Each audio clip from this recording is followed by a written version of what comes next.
And now, the superstar of alternative health and purveyor of medical truth, Dr. Joel Wallach. And filling in for Dr. Joel Wallach today, we've got Dr. Peter Glidden. Welcome back to the show, Dr. Glidden. Hey, it's been a long time, Doug Winfrey. I am happy to be back, especially since last night's worldwide health webinar for Dr. Glidden Insiders and their guests. We had over 100 people in the webinar room, which is the maximum amount that we can handle in last night's health webinar. Had people from Hong Kong, people from Australia, people from London, people from Cyprus, people from Hawaii, all over Canada, all over the United States. It was fantastic. 100 frustrated people, 100 people motivated to make a difference, 100 people who know that there must be a better way than conventional MD-directed medical nonsense, and I mean nonsense. Remember, it's not the gun, it's how it's used. It's not the drug, it's how it's used. Thank God for Novocaine. Thank God for morphine. Thank God for the sterile technique and penicillin.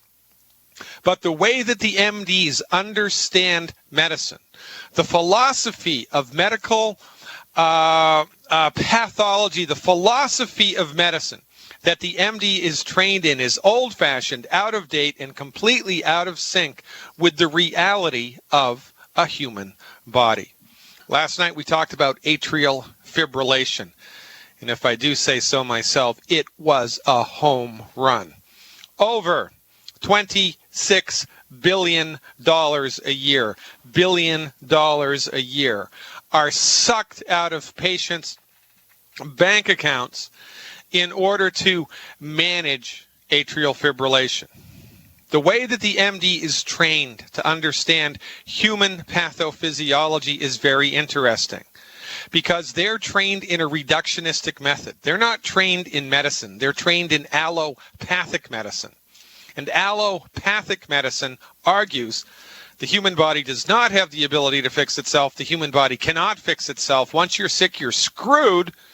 And your only option is to let the MD march in with man-made synthetic drugs or surgery, the intention of which is not to cure the condition, but to manage the problem. Your MD is not interested in a cure. They are interested in a customer. They're not interested in generating a cure. They're interested in generating customers.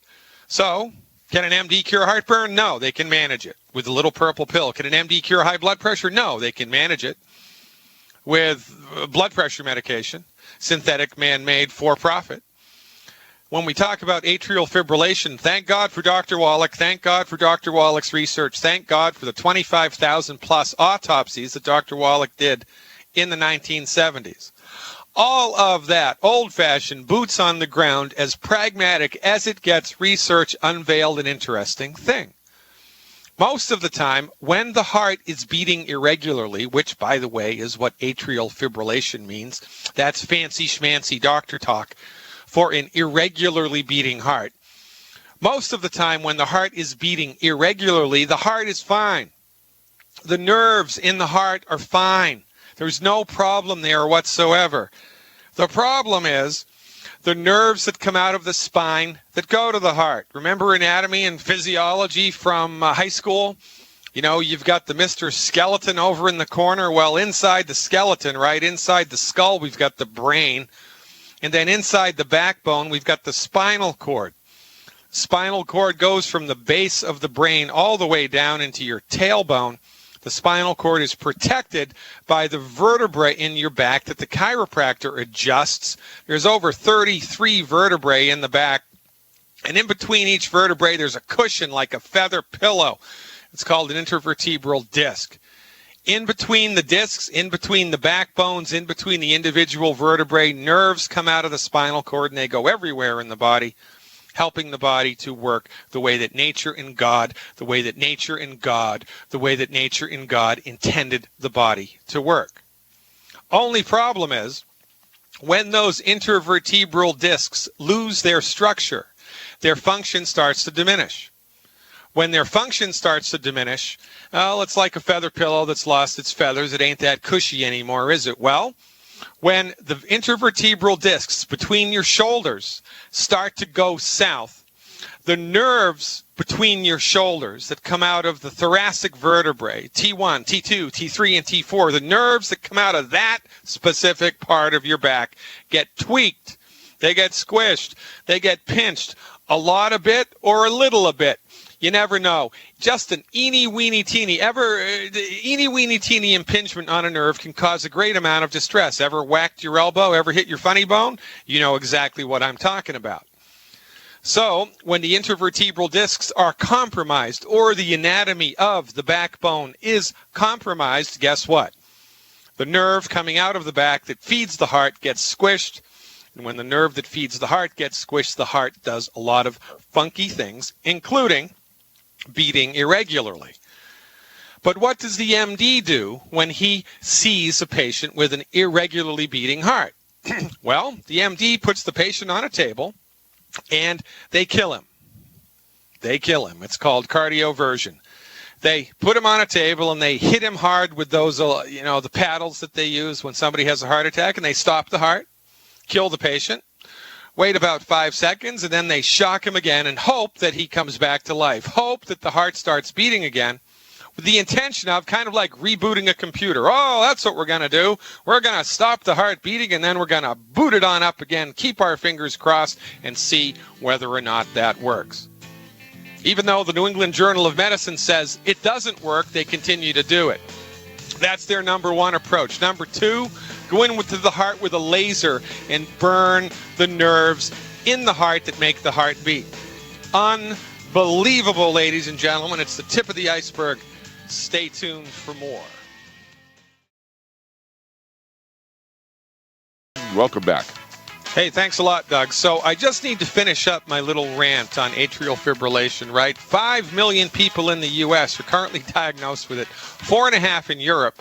And this is not getting better. It's getting worse. These numbers are expected to more than double by 2050. More than double by 2050. Thank you, Bus Driver MD. So when the medical doctor sees a patient with atrial fibrillation, first they kill him and then they bring him back to life, and then they keep their fingers crossed and hope that the heart beats normally. If that doesn't work, which the New England Journal of Medicine says does not work, they go into the heart with a laser beam. They thread a catheter up through the femoral vein in your leg, and they push it into the heart, and then they ablate. They burn, they sizzle, they fry, they quick fry to a crackly crunch. They destroy the nerves in the heart that make the heart beat. Well, that's a good idea. And then, of course, they have to put a pacemaker in to make the heart beat. Half man, half machine, half woman, half machine, just like the Borg on those Star Trek episodes. Remember that?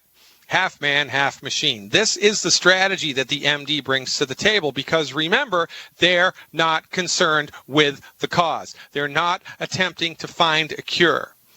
They're taking you to town. You're giving them hard-earned money every month in the form of medical insurance premiums to gain access to old-fashioned, outdated, ridiculous understanding and therapeutic interventions. Oh, by the way, MD-directed medical treatment's the leading cause of death in the United States. MD-directed medical treatment's the leading cause of bankruptcy in the United States. And their understanding of atrial fibrillation shines a spotlight on their unbelievably out-of-touch and archaic methodologies. So what do we do when we have someone with atrial fibrillation? Well, it would be prudent for us to support and promote the structure and function of the intervertebral discs because we believe that is where the root cause of this illness lies. You got to put the feathers back in the pillow, and you have to knock down the inflammation that's present in the spine, present in the nerves. You got to knock down the inflammation. It's easy to do. I did an entire webinar about it last night, 60 minutes. I walked people right through it with slides and pictures, and it was awesome. Now, if you want access to that type of information, visit my website, fireyourmdnow.com. Make sure you put the now in, fireyourmdnow.com, and click on the link that says Become an Insider. As a Dr. Glidden insider, it doesn't matter which longevity group you're with. We are non-discriminatory. Does not even matter if you're with longevity at all. Click on the link, become an insider, and as an insider, you will have immediate access to over 100 hours of archived health webinars about atrial fibrillation, high blood pressure, heartburn, arthritis, rheumatoid arthritis, you name it, we've got it. And if you're a longevity distributor, we also have information about how to dose the supplements, how to take the supplements, what to do with your diet to maximize the absorption of the supplements, and 5 hours of business training, which teach you the simple system necessary to spread Dr. Wallach's message of health recovery through science-based, clinically verified medical nutrition to everybody who's smart enough to hear.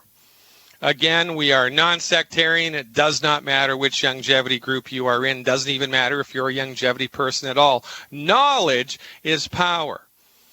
And as an insider, not only do you get access to over 100 hours of archived health webinars, but you get access to 5 hours of live chat a week. 5 hours of live chat with me, yours truly, a week, in a chat room with hundreds of people from all around the world who think just like you.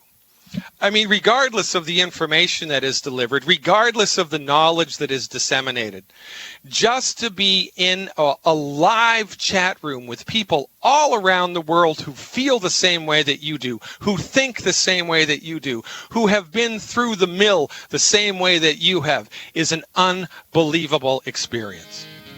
$20 a month, ladies and gentlemen, and you can cancel at any time. Be the best $20 you've ever spent. Check it out. FireYourMDNow.com. Become an insider. Grow your longevity business. Eliminate suffering in the world. And let's march together into the undiscovered territory of science-based, clinically verified medical nutrition. Don't even think about touching that dial.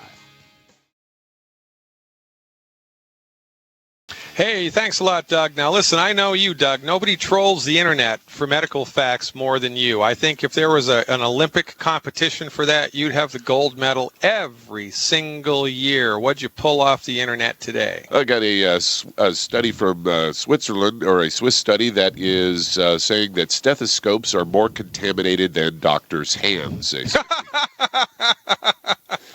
Yeah, well, there you go. You know, we had one a few years ago that they swabbed their ties, and there was more bacteria in their ties than in the toilet at the local fast food joint. And it was actually a kid that did that study, too. And, they say Dr. Didier Pittet, a director of infection control at the University of Geneva Hospital, says the more bacteria you have on the fingertips, the more you'll find bacteria on the membrane of the stethoscope. And they discovered that there was more bacteria covering the stethoscope's diaphragm. That's the part that they actually stick on the cold part that they put on your body, then on the certain regions of the physician's hands. And they also found a correlation between the degree of contamination on the diaphragm and that of the physician's fingertips. There's no official guidelines to tell doctors how often they should clean those stethoscopes, according to the researchers. How they conducted the study was they looked at 71 patients that were examined by one of 3 physicians who used sterile gloves and a sterile stethoscope. After the exam, they checked the degree of bacterial contamination on 2 parts of the stethoscope, the tube and the membrane, and 4 regions of the doctor's hands. It would be the back of the hand, the fingertips, the region near the base of the thumb, and the region near the little finger. And they found more contamination on the diaphragm than all regions of the physician's hand except the fingertips. The tube of the stethoscope also showed more contamination than the back of the physician's hand. According to Pittet, it says what was relatively surprising is the degree of colonization, which is pretty high. They say the findings may have implications for patient safety regulations. So more regulations to correct bad behavior on the part of individuals. I didn't really surprise me when I found this story, but it just, once again, it explains why there's so many infections in this country every year when people get involved with the medical industry. Well, that's it. And there was a strike in the 70s, a medical strike. I was in high school. I vaguely remember it. But one of the things I remember was that when the hospitals in this one city, or it might even have been in the whole country, went on strike, the mortality rate dropped. Less people died when the hospitals were closed than when the hospitals were open. And this is our mantra. Right, this is our mantra. The medical system in the United States, quite frankly, it's not a United States phenomenon. It's all around the world. Conventional medicine has been monopolized by the MDs for the last 100 years. And the medical system does not need to be upregulated. It does not need to be downregulated. It does not need to be tweaked. It does not need to be modified. It does not need to be reined in or let loose. We don't have to have a medical czar. We don't need insurance oversight or people to rein in the pharmaceutical industry. We don't need to manage the medical system. We need to abandon it. It does not work. It doesn't work, ladies and gentlemen. The wheelhouse of the MD is trauma care, surgery when it's absolutely necessary, and a handful of infectious diseases. That's their wheelhouse. For everything else, they're horrible. But as it turns out, even when they're doing the right stuff in the hospital, the chances of them screwing up and giving you a secondary infection are extremely high. And nobody goes to jail. They get a pass. It's unacceptable behavior, and this is why our mantra, fire your MD now. Call us instead. Stick around, taking your calls when we come back. Hey, thanks a lot, Doug. Let's hit the phones and see who's talking about what. All righty. Let's head to West Virginia. And Jim, you're on with Dr. Peter Glidden. Hey, Jim, thanks for the call. What's going on? How you doing? I'm an associate. Good, but I'll get better. I'm an associate with Longevity, and this is for my mother-in-law. Her name is Christine. I'm going to try to get through this list really quickly. I had a few other questions, but they can wait. She weighs 110 pounds, between 110 and 120. She's 89 years old, about 5'4". She's diabetic, taking 30 units of insulin a night. High blood pressure, taking Benacor, 40 milligrams. She has a mitral valve leak that she had a ring put around. That was years ago. She has a pacemaker. Cholesterol's around 200. Acid reflux. She's not sleeping well. She has poor hearing. Now, most recently, she had a 24-hour period that she was passing dark clumps of blood from her stool. She was weak with no appetite. Her hemoglobin was 6.4. She got a blood transfusion here yesterday. That was a few weeks ago. Yesterday, her hemoglobin was 8.5. Now, Wednesday, she had a fall and broke a couple of ribs, so she went to the hospital and she got morphine for the pain. She had been taking Lipitor. We talked her out of that. She had cataract surgery, and the list goes on and on. Well, I mean, what you want to understand here, right? I mean, what we need to understand here is that your mother is a textbook classical poster child for conventional American medicine. I mean, while your mom has been under the care of the MDs her entire life, while your mother has given her trust and her hard-earned money to the MDs, look what results she's derived from them. I mean, she's going to you-know-where right in the handbasket, and it's not her fault. The MDs will tell you it's her fault because the MDs don't take any responsibility for this. They wash their hands and walk away, and they blame it all on genetics. So it can't be their incompetence.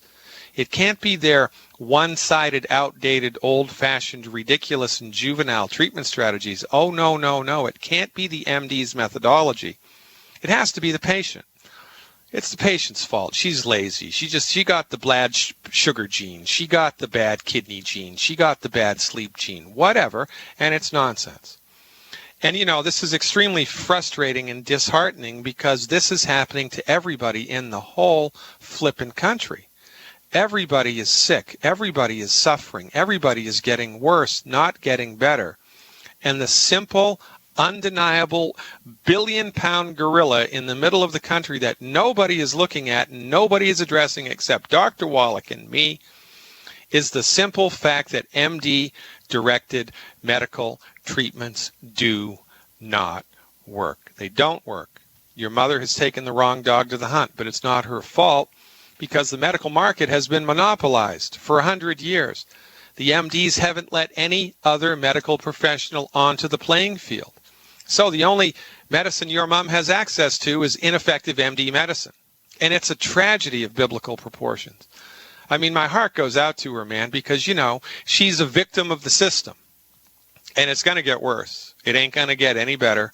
And this is why we're here, to shine a little tiny pinpoint of light on this unbelievably gruesome situation, which has existed for over 100 years here in this great country of ours. It is a tragedy of biblical proportions, man.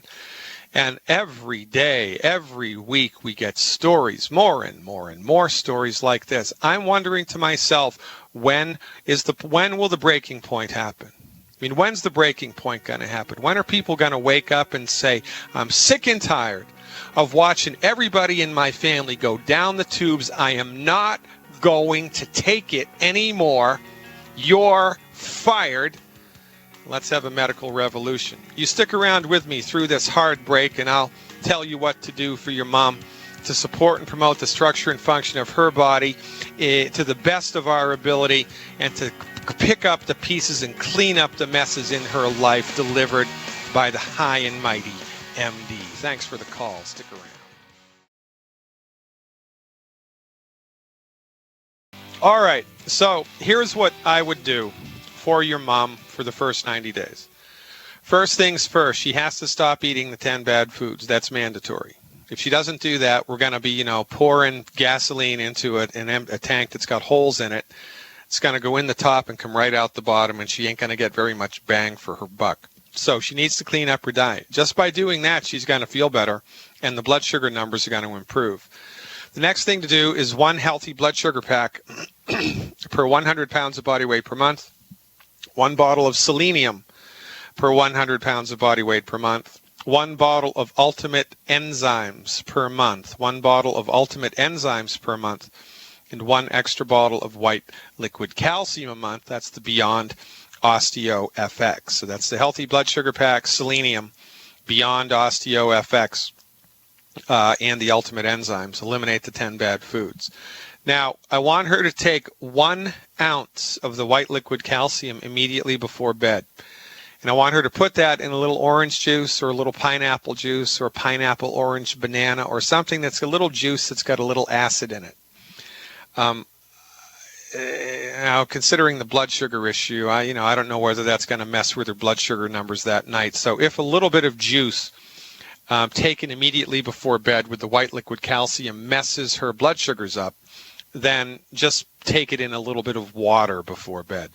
But if she takes that immediately before bed, it will promote healthy sleep cycles, and that's a good thing for anybody to have. And every couple of weeks, something should brighten up, right? Mood gets better, energy gets better, appetite gets better, sleep gets better, something gets better, and that's how you know that you are on the right track. I think you had another question, did you? Yeah, my daughter, her hair is falling out. And, really don't know. She's healthy-wise, she's fine. But how old is she? She's 26. Yeah, well, if her hair's falling out, she's not healthy. I understand what you mean, right? She doesn't have like arthritis or high blood pressure or something, right? But look, this is like the check engine light on the dashboard is on. That means something is wrong with the car, right? Something's wrong. It might not be a major thing, but something's wrong, man, and it should be attended to. So from our point of view, the most common cause of this is just chronic nutrient deficiencies, because the body has wisdom, the body has intelligence, it has God-given intelligence, the body is smart and wise. The body knows what's going on. So when the body runs out of nutrients, in order to keep the heart and the kidneys and the lungs and the vital organs healthy, it will steal them from non-essential tissue. So your body steals nutrients from your hair in order to keep your heart alive. And that's the most common presumptive cause of just hair is just falling out. It's a chronic nutrient deficiencies across the board. Now, this can also be related to a thyroid condition. It can also be related to a thyroid condition, an underactive thyroid. So I would encourage her to go online and look up the symptoms for underactive thyroid, one of which is hair falling out, and see if she has 2 or 3 of the other symptoms. If she does, then I would encourage her to go to a chiropractor or a naturopathic doctor, have her blood drawn so that her thyroid function can be assessed. Stay away from the MD's office. Do not go to the MD's office to have this blood work done. She can actually even order it herself online if she wants to, and I'm writing a book about that, but that's a whole nother story. So, recommendation for her, eliminate the 10 bad foods and do 1 healthy start pack and 1 bottle of selenium per 100 pounds of body weight per month. Usually that's enough to bring the system back into balance, to kind of nip this situation in the blood and restore the body to a relatively good state of health. So that sounds like a plan? Yeah. All right, brother. I appreciate the phone call. I appreciate your trust. I appreciate your dedication. If I had 1,000 more people like you in my longevity organization, I could change the world, and that day is rapidly approaching. Who's next, Doug? Let's head to Kissimmee, Florida. And Deborah, you're on with Dr. Peter Glidden. Kissimmee? I can't. I'm engaged. Kissimmee, Florida. Well, Doc, I would. That's fine. That's fine. I don't have a problem with that.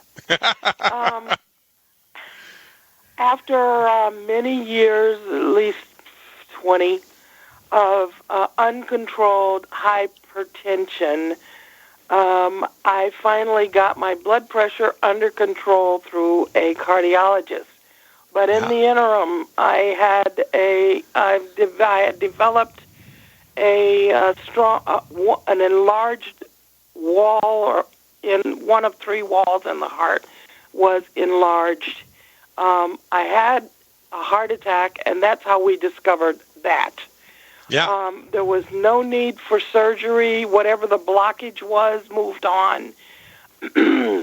But I've been on beta blockers for at least 15 years. Yeah.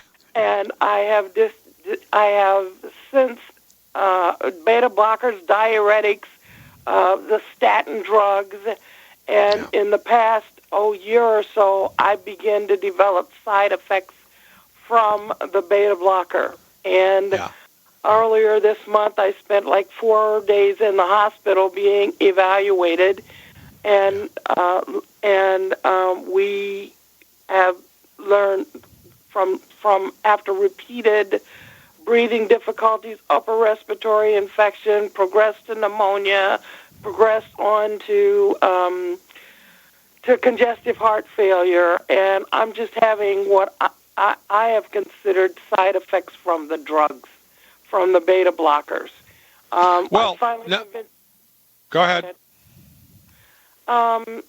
So the long and short of it is, in the diagnostic process, they ended up disturbing my heartbeat, and I have an irregular heartbeat. So now I'm on blood thinners for that. So, but I want off this merry-go-round.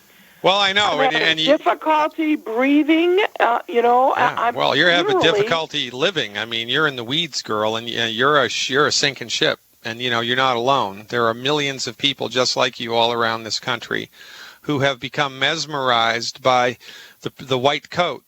I mean, we've all developed Stockholm Syndrome. Stockholm Syndrome is when kidnap victims develop feelings of affection for the people that kidnap them.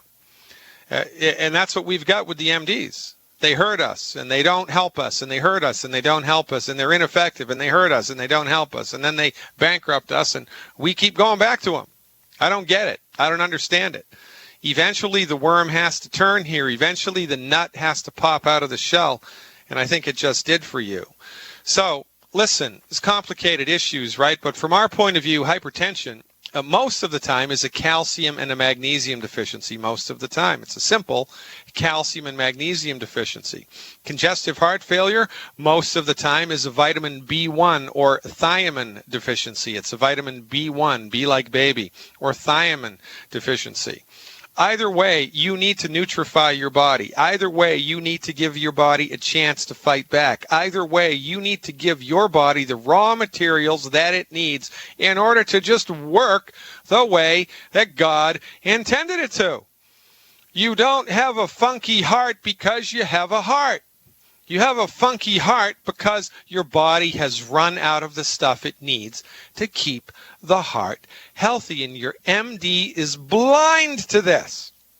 but they do not know that they're blind to it, which makes them all the more dangerous. The recommendation for you for the first 90 days is one healthy brain and heart pack per 100 pounds of body weight per month, one bottle of Ultimate Daily Capsules per 100 pounds of body weight per month, and one extra bottle of Beyond Osteo FX, which is the white liquid calcium.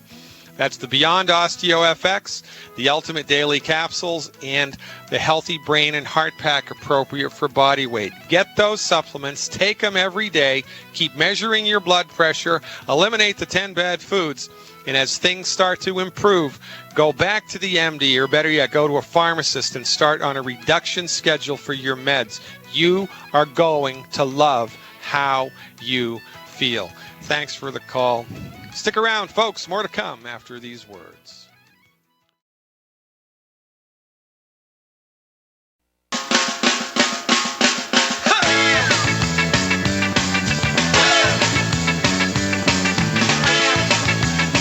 We're back on Dead Doctors Don't Lie with your host today, Dr. Peter Glidden, filling in for Dr. Wallach. Welcome back.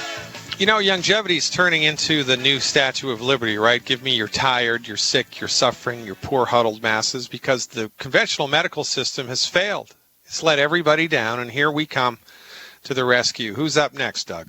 Let's head to Alberta, Canada. And Gary, you're on with Dr. Peter Glidden. Oh, Canada. Welcome aboard, Gary. What's happening? Hi, Dr. Peter Glidden.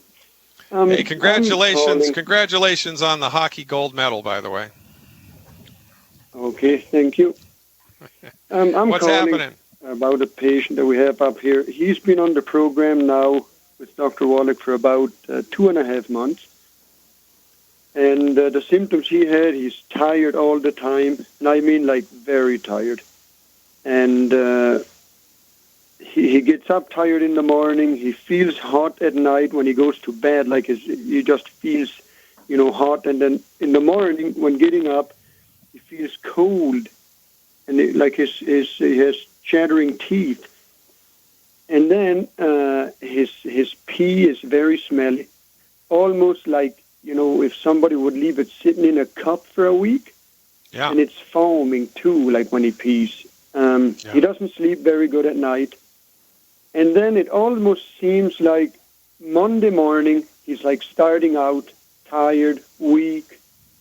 On a scale of 1 to 10, the 10 being the best, he would be about at 2, and then slowly get better. By the time Friday rolls around, he'd be at about 8. And then on Monday, he'll be down again. And that's getting a good rest on Sunday. He quit all sugars about 2 months ago.